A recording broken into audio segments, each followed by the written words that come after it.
सत्य, प्रश्न आणि सर्वसामान्य जनतेचा आवाज म्हणजे लोकशाही माझा SP न्यूज इंडिया आणि मी संभाजी पगार. नमस्कार, मी संभाजी पगार. तुम्ही पाहत आहात लोकशाही माझा SP न्यूज इंडिया. आज आपण बोलणार आहोत नांदगाव नगर परिषद निवडणूक 2025 बद्दल. या निवडणुकीत प्रभाग क्रमांक 1 मध्ये रंग चढला आहे आणि चर्चेत आहे एक नाव, कपिलजी रघुनाथ तेलुरे. तेलुरे हे नाव आज प्रत्येक गल्लीबोळात ऐकू येत आहे, कारण हा माणूस फक्त बोलत नाही तर थेट लोकांसाठी मैदानात उतरतो. कपिलजी तेलुरे यांनी स्वतःला नेता म्हणून नव्हे तर कार्यकर्ता म्हणून सादर केले आहे. ते म्हणतात, जनतेची समस्या कळली की ती सुटेपर्यंत मी थांबत नाही. आणि हीच ओळख त्यांना इतरांपेक्षा वेगळं बनवते.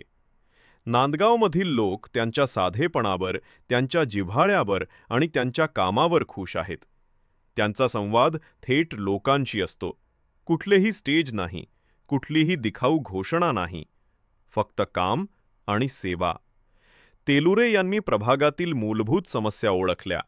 पाणी टंचाई, रस्त्यांची दुरवस्था, स्वच्छतेचा अभाव आणि आरोग्याच्या सुविधा. या सगळ्या मुद्द्यांवर त्यांनी सातत्याने काम केले आहे. लोकांच्या घरी जाऊन अडचणी ऐकल्या, उपाय शोधले आणि प्रशासनापर्यंत पोहोचवले. लोक म्हणतात, हा नेता नाही रे, हा आपलाच माणूस आहे. ही भावना जनतेत निर्माण झाली आहे, कारण तेलुरे लोकांशी जोडले गेले आहेत.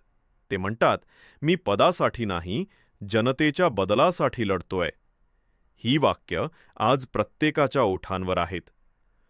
नांदगाव नगर परिषद निवडणूक म्हणजे फक्त राजकारणाचा खेळ नाही, तर लोकांसाठी कार्य करणाऱ्या लोकांचा संघर्ष आहे.